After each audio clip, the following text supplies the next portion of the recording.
Inilah salah satu negara yang memberikan tunjangan kepada rakyat yang pengangguran, berupa uang tunai yang diberikan sekitar 60–80 juta rupiah per bulan, bisa mendapatkan tunjangan lebih jika seorang pengangguran adalah kepala keluarga yang memiliki anak di bawah 18 tahun. Masih banyak fakta kehidupan yang bikin semua rakyatnya sejahtera di sini loh guys. Sebelum lanjut ke videonya, silahkan subscribe dulu supaya kami semangat menyajikan video menarik lainnya untuk kalian semua. Negara Swedia dipimpin oleh 2 kepala negara dengan masing-masing tugas yang berbeda, karena Swedia menganut sistem pemerintahan monarki konstitusional dengan demokrasi parlementer. Raja adalah kepala negara, sementara Perdana Menteri adalah kepala pemerintahan, Parlemen Swedia, dan mempunyai 349 anggota Riksdag atau Dewan Rakyat. Kalau di Indonesia, anggota DPR ya guys, adalah otoritas tertinggi dan bertanggung jawab atas pemerintahan. Swedia adalah salah satu negara yang memberikan tunjangan kepada pengangguran. Namun banyak hal yang menarik untuk kami bahas tentang negara Swedia, mulai dari sejarah, budaya kehidupan, dan kebebasan hidup di negara Swedia. Jangan kemana-mana, luangkan waktumu untuk mengenal tentang negara Swedia tanpa harus ngeluarin biaya. Negara Swedia terkenal sebagai negara yang sejahtera, karena Swedia merupakan salah satu negara terkaya di dunia. Sebenarnya kalau mau dibandingkan kekayaan sumber daya alam dengan Indonesia, lebih kaya Indonesia, tapi faktanya, negara Swedia mampu memanfaatkan untuk kesejahteraan rakyatnya, sehingga membuat negara ini mendapatkan julukan negara paling sejahtera di dunia, berbeda dengan Konoha. Walaupun kaya dengan sumber daya alam, tapi itu hanya dimanfaatkan oleh penguasa, tak pernah menjadi jembatan untuk menjadikan rakyatnya sejahtera. Walaupun dasar hukum Pancasila yang jelas berbunyi keadilan sosial bagi seluruh rakyat Indonesia, tapi itu hanyalah isapan jempol, karena faktanya Pancasila hanya nyaring terdengar, menggema diucapkan, tapi tak pernah direalisasikan oleh pemerintah. Pemerintah di Konoha menjadikan korupsi sebagai ajang perlombaan, karena sepertinya tak ada hukuman yang membuat mereka menjadi jera. Dengan adanya subsidiar hukuman, belum lagi hukum yang masih abu-abu, membuat hampir semua pejabat negara korupsi di Konoha. Nah, hal yang perlu dicontoh di Indonesia adalah di negara Swedia, yang mana para menteri dan anggota parlemen mereka tidak diberikan mobil dinas, apalagi rumah dinas. Tanpa sopir pribadi, mereka pergi ke kantor, seperti masyarakat biasa naik transportasi umum, berbeda dengan Konoha.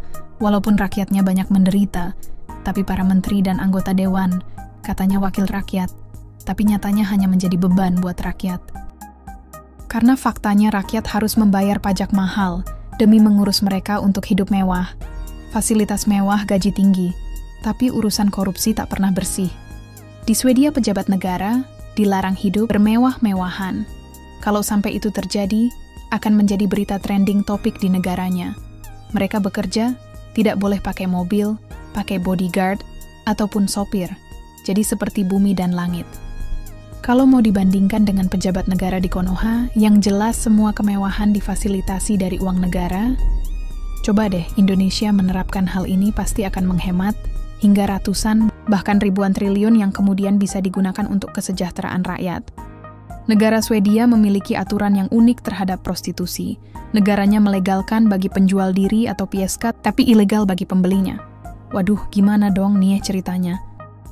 Ya, jadi wanita di Swedia dilegalkan untuk menjual dirinya sendiri, tapi bagi pembelinya atau pengguna jasanya, itu merupakan perbuatan yang ilegal dan melanggar hukum yang telah diatur dalam Undang-Undang Swedia, bisa mendapatkan hukum kurungan 6 bulan penjara atau denda minimal 60 juta rupiah. Bingung juga ya guys, wanitanya boleh jualan tapi melarang orang untuk membelinya, tapi itu merupakan salah satu cara negara Swedia untuk menurunkan angka prostitusi yang ada di negaranya. Dan ternyata, cara itu sangat efektif. Yang terbukti bisa membuat prostitusi di negara Swedia turun secara drastis. Di negara Swedia bebas melakukan hubungan seks jika sudah berusia 15 tahun, dan faktanya sekarang di negara Swedia anak usia 15 tahun rata-rata sudah pernah melakukan emprot-emprotan.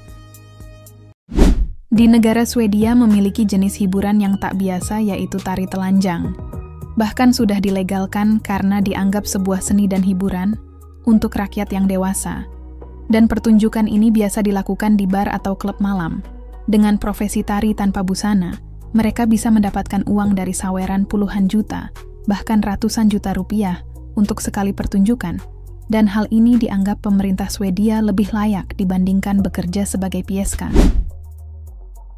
Wanita Swedia pada umumnya sulit untuk menjalin hubungan dengan etnis lain. Walaupun ada beberapa orang yang menikah dengan etnis luar Swedia, tapi sepertinya masih sedikit sekali, karena budaya mereka mungkin membuatnya lebih nyaman menjalin hubungan sesama etnis Swedia. Perkenalan di negara Swedia dengan zaman modern saat ini, mereka lebih aktif melakukan perkenalan daring, bertemu di suatu bar atau klub malam lalu minum, baru kemudian berkenalan mengalir begitu saja, tanpa harus menyatakan keseriusan di awal, hanya menunggu reaksi jika pasangan tersebut baik wanita ataupun pria mengajak bertemu kembali setelah pertemuan pertama itu, artinya hubungan bisa dilanjutkan dengan free sex. Namun mereka tidak suka dengan hubungan serius, walaupun sudah melakukan emprot-emprotan, mereka tetap ingin bebas.